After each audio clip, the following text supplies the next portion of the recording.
Hey folks, how's it going? Welcome back to the channel, and Merry Christmas, or Happy Holidays, or just Happy Wednesday if you don't celebrate anything.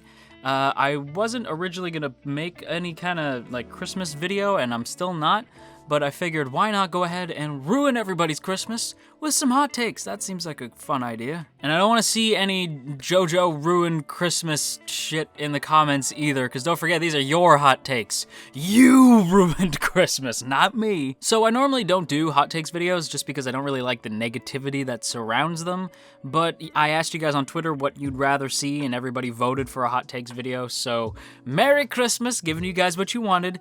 Don't forget, y'all ruined Christmas, not me. So without further ado, we're gonna go ahead and dig into your hot takes, and if you're feeling generous, maybe go ahead and hit that like button, maybe share the video around, make me feel better for reading this negative bile that you guys threw at me, thanks. Alright, getting into it, we got the first one. Steins Gate isn't all that great and has moments of bad writing. Steins Gate 0 was lackluster. Well, Caster, I'm gonna have to say that I disagree with the first half of that tweet. In fact, I really disagree.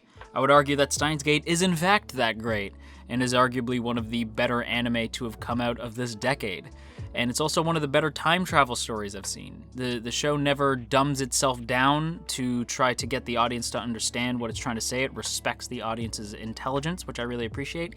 And the time travel never feels like magic, which is also a big plus. Even some of my favorite shows of all time that feature time travel, stuff like Doctor Who, often treat time travel like magic, which is a little bit annoying since it's supposed to be science fiction, but Steins Gate never goes down that route. And to say that it has bad writing, I also kind of heavily have to disagree. Not even kind of heavily, I super heavily disagree. Steins Gate's one of the most tightly written, like 25-ish episode long runs of anything. I thought it has a solid beginning, middle, end, knows exactly what it wants to do, hits every note along the way, and I think it's one of the more tightly written shows of the decade. Like I said, it's highly influential, still stands up today. I just disagree. But I do think that you feel about Steins Gate the way that I feel about Steins Gate 0, because I do agree that Steins Gate 0 is a little lackluster. It just doesn't live up to the hype that was Steins Gate, and it's just a little too depressing for me. And Steins Gate has depressing moments, but my god, Steins Gate 0 is nothing but misery porn. And like, I like certain things that it does, but yeah, Steins Gate 0 didn't quite live up to the hype for me. Code Geass is a badly written show with a lot of inconsistency and plot convenience for Lelouch being twisted anti-hero. Well, I don't know if I could say the show is necessarily badly written. There's definitely points where the show has badly written scenes and maybe even entire episodes, but to say that the whole thing as an entirety is badly written, I disagree. There's certainly a lot of inconsistencies and there's a lot of plot convenience, but at the same time, the scenes that really shine do shine out the brighter. I do think that Lelouch is genuinely one of the more interesting anti-hero characters we've gotten out of anime. Even though I infamously gave him like a C or a D in the husbando bracket, I do find Lelouch to be very fascinating as a character, and he's one of the more fascinating anti-heroes. So to say that he's like it was all like the plot had to be inconsistent for him to get there seems a little silly, since a lot of the plot just sort of, like, I didn't feel like the plot bent over backwards to make Lelouch seem cool. I just think Lelouch was cool and did cool things in a pretty cool story. C2 starts really interesting, but is really bland near the end of Code, and any romantic relationship between her and Lelouch is super forced. That's the second Code Geass tweet, and spoilers, there's gonna be more. I don't know what it is about Code Geass and hot takes, but a lot of people sent in Code Geass stuff. As for C2 starting interesting and then getting really bland towards the end of Code, I have to agree, unfortunately. I do think that C2 is kind of interesting at the beginning of Code Geass, but really gets bland, and I almost forget everything about her by the end of Code Geass, honestly. And I know that's like blasphemy, and there's other tweets that involve C2 that we'll get to that are just the total opposite of how I feel, but yeah, I don't know. I think C2 by the end of Code Geass is just totally pointless. Like, not pointless, but just has no character at all. Just really bland. Although Naruto is iconic, the only reason people regard it so highly is because of nostalgia. The central characters are extremely annoying and unlikable, and the plot is cliched. I don't mean to say that it's bad, it picks up with Naruto Shippuden. But yeah, that's my hot take. That hot take sucks. Creed, don't take this the wrong way, it's not an insult at you, but I gotta point out, saying the plot is cliche is a weak-ass argument, and the only thing that manages to be on par in terms of weak sauce arguments is saying the show is overrated. Those two comments are the most boring, milquetoast, lame-ass insults you can throw at a show. Just because a plot is cliche does not mean that the story itself cannot do interesting things with said cliches. The reason they are cliche is because we like to see them over and over and over again. And even the ones that we don't like to see over and over again at least can be tweaked into something interesting. See Isekai. Is the plot to Naruto cliche? Sure, but the things that the plot does with those cliches eventually makes it really, really interesting.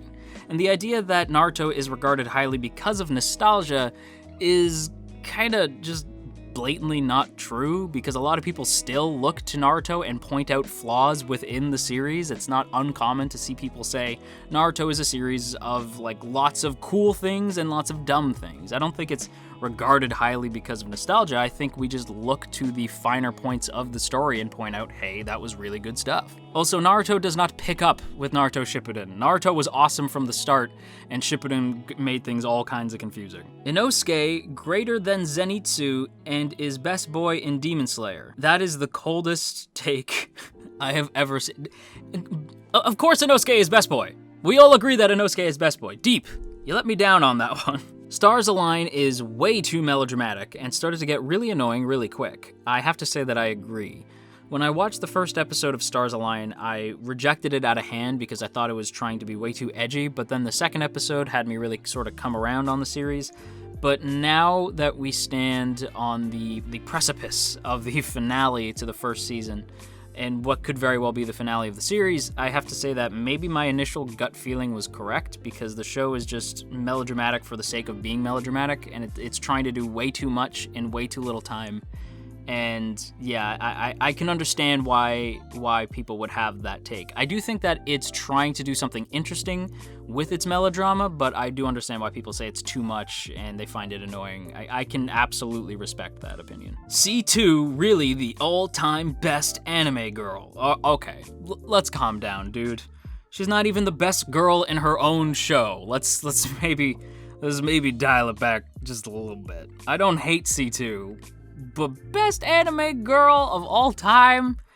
Come on, my guy. Cowboy Bebop is actually really boring, and a lot of people find it exciting due to nostalgia and it being the only other good thing on television at the time. Sword Art Online is infinitely better.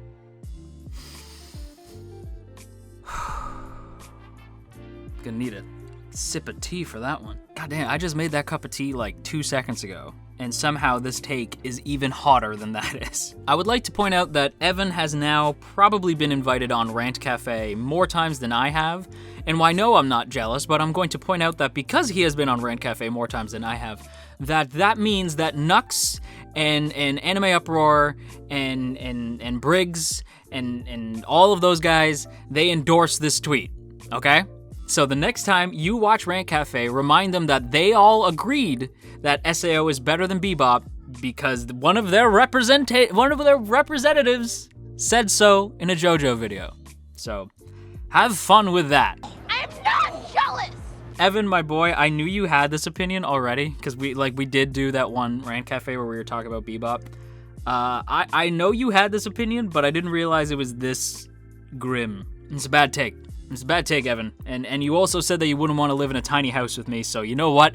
You and your bad take can go somewhere else. Just kidding, Evan, I love you. Mwah. Darling in the Franxx was always bad. From episode 1, it was hot garbage. Well, don't you worry, because your tweet is hot garbage, and was always bad from character 1, so you two should get along just fine. You go ahead and go sit in the did wrong corner along with me, because let's be real, this whole channel is also trash. I don't think my hero will be able to surpass Naruto. Shrug emoji. You know what? I don't know if I agree or disagree. I agree and disagree at the same time. I really don't think My Hero will ever be able to surpass Naruto in terms of like overall sales, like manga, DVDs, merchandise in general, because Naruto's had such a huge head start over My Hero in terms of like how many years it has existed in competition to My Hero.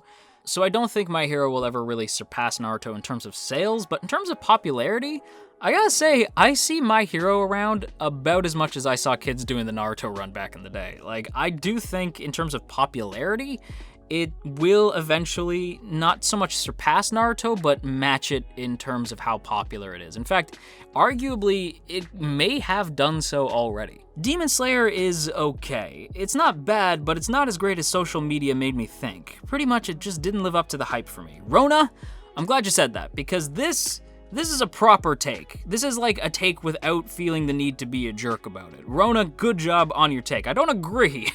I happen to think Demon Slayer is pretty friggin' awesome. And what I will say, Rona, in future is to really take what folks say on social media with a really big grain of salt, because you really shouldn't be letting other people influence your opinion of a show. If people hype something up too much to the point where by the time you see it, it's just okay, you have to remember that your expectations going in were elevated because other people were hyping it up that much. Try to go in with as little expectations about just about everything as possible. Only really judge what you've seen from PVs and from sneak peeks and stuff like that, like trailers, things like that. Don't take what other people say about a show as like definitively like, oh, everybody says the show is great, so it must be great. That's just a bad way to approach most anime. But I do give you kudos for approaching this tweet and this take with poise and grace. Rona so far has my favorite take, even though I may not agree with it. Sword Art Online is generally one of, if not the best anime of the past decade, and the hate it gets is undeserved. The fact that this is even a hot take due to how many people shit on it is kinda depressing. Well, Shadow, I gotta say, that's some high praise. I don't know if I would go so far as to say that SAO is one of the best anime of the past decade. However, I will say that SAO is one of the most influential anime of the past decade. And to disagree with that is kind of to just ignore what has come out in the wake of SAO. SAO was hugely popular and really changed the landscape of anime. How many isekai and shows like SAO do you see nowadays? It's outrageous. SAO was easily one of the more influential anime to happen this decade. And I think saying otherwise is just sort of silly. And I do think that SAO does get far more hate than it really does deserve. I was happy to see the amount of folks supporting SAO in these hot takes, because I really do think we've moved past that point at this point, where SAO kept getting like nothing but hate pieces from all these different folks, and I think we've moved beyond that point. I think that take is very much cold now. So I do think it did get a lot of undeserved hate. I think we're moving into the point in our lives where we can just appreciate that Sword Art Online is fun and a decently good show. Is it perfect? Absolutely not. But is it influential and pretty fun overall? Hell yeah, it is. And the final hot take of the day is Code Geass ending is really bad. Code Geass's ending is like one of the best endings of all time. This hurts. This hurts to read. This genuinely, I feel physical pain looking at this tweet. Calvin, what are you smoking so that I may know to avoid it? And that's about all the hot takes I can read for today. I've read so much and I can't read no more. So on that note, we're gonna wrap up today's video. I hope you guys enjoyed, and I hope you are cool with me ruining your Christmas. Even though I didn't ruin your Christmas, you guys sent me the takes. So technically you ruined Christmas, but I guess I also helped ruin Christmas since I made this video. Happy holidays. And that's gonna do it for today's video, everybody. So I hope you guys enjoyed. Before we go, as always, I have to give a big shout out to the good folks over on Patreon, namely those in the Earl Grey tier. Calvin Atkinson, Crowbar of Irony, Ionos, Urza, Ginkotaku, Godzilla Fan, No For Nothing, Maria Teresa, Mirth Mouser, Cell, Shadow Creative, Sipco Games, Somastan, Steven, Sukochi, Tristan, and Verdon. Thank you all so much for your continued support over on Patreon. It is so appreciated. And if you too would like to join the T Squadron, then be sure to check out the first link in the description to check out our Patreon page, see all the cool rewards you can get over there, as well as access to our Patreon exclusive Discord. But with all that said, everybody, I am going to take off. I hope you guys enjoyed, and if you are feeling stressed out today, then you go have yourself a warm cup of tea, and I will talk to you all again real soon.